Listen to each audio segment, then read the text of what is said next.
Super star Rajinikanth గతేడాది Jailer మూవీతో block buster హిట్ను తన ఖాతాలో వేసుకున్న సంగతి తెలిసింది. కాగా ఈ సినిమాలో తన మాస్ లుక్ యాక్షన్తో ప్రేక్షకులను ఆకట్టుకున్నారు రజనీ.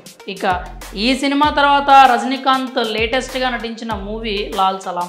పైగా ఈ సినిమాకు ఆయన కూతురు ఐశ్వర్య దర్శకత్వం వహించడంతో ప్రేక్షకుల్లో ఈ సినిమాపై మరింత ఆసక్తి అయితే నెలకొంది.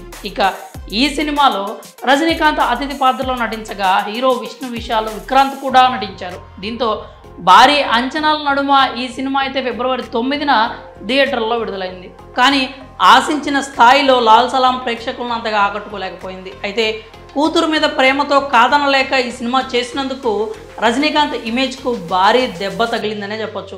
ఎందుకంటే ఈ సినిమా అటు తమిళ్తో పాటు తెలుగులో కూడా ఘోర పరాజయం పొందింది. ఈ వివరాల్లోకి వెళ్తే ఇటీవలే రజనీకాంత్ కూతురు ఐశ్వర్య దర్శకత్వంలో లాల్ సలాం సినిమాలో ఓ కీలక పాత్ర చేశారు. అయితే ఈ సినిమా రొటీన్ స్టోరీ కావడంతో ప్రేక్షకులను అంతగా ఆకట్టుకోలేకపోయింది. అలాగే ఈ సినిమాను ఫస్ట్ డే చూసేవాళ్ళు లేకపోవడంతో భారీగా స్క్రీన్స్ తగ్గించేశారు. ఈ క్రమంలోనే కొన్ని చోట్లయితే ఏకంగా షోలోనే క్యాన్సిల్ చేసే డబ్బులను ప్రేక్షకులకు రిటర్న్ ఇచ్చేశారు. అసలు రజనీకాంత్ సినిమాలంటే కోలీవుడ్తో పాటు టాలీవుడ్లో మంచి డిమాండ్ ఉంటుంది.